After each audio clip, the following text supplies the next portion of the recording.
Do you have that one friend who constantly cancels plans? I'm tired, not really feeling it. Maybe next time. And at some point, you start thinking, are you avoiding me? Spoiler, most of the time, no. They just love their home. And no, it's not depression. Sometimes it's just a couch. So today, let's be honest and break down what actually stands behind the love of staying home. Something society calls boring, but psychology calls something very different. First, not everyone recharges from people. This is basic psychology, yet somehow still ignored. Extroverts gain energy from noise, movement, social interaction. They feel better out there. But for some people, every social interaction, even a pleasant one, slowly drains their battery. And the only charger that actually works is home. Silence. A familiar environment. No need to perform. No need to be normal. This isn't laziness, it's the nervous system. Second, home equals control, and control equals safety. Outside, the world is chaotic. Noise, unpredictable people, small talk,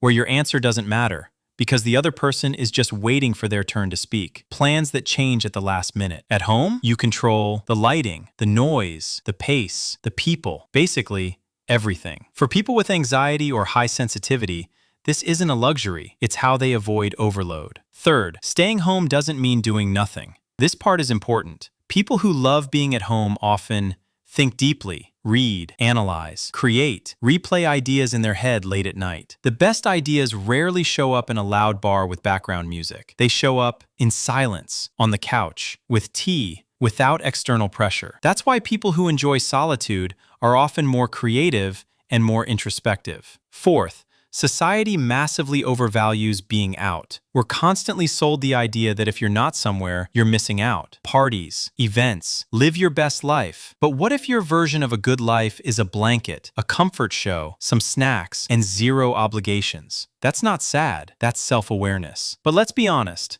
There is another side. Sometimes people stay home not because it feels good, but because leaving feels heavy. Anxiety, depression, past negative experiences. In that case, home becomes not just a refuge, but a cage. So the real question isn't, do you like staying home? It's this. Does staying home refill you, or are you hiding? One is peace, the other is avoidance. And here's the key point. People who genuinely love staying home aren't missing out.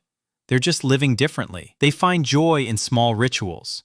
Morning coffee, a favorite spot on the couch, the way light hits the room in the evening, the feeling that nowhere else is required. And for them, that's enough. So if you cancel plans without guilt, genuinely enjoy solo weekends, rewatch your comfort shows, and don't feel like you're missing something, congratulations. You're not broken. You're choosing depth over noise and peace over performance. And that's a choice, not a problem. Now a question for you. Do you love staying home because it fills you up or because the outside world feels too heavy? Tell me in the comments. And if you want to understand why you are the way you are, subscribe. The next video will explain even more about you than this one did.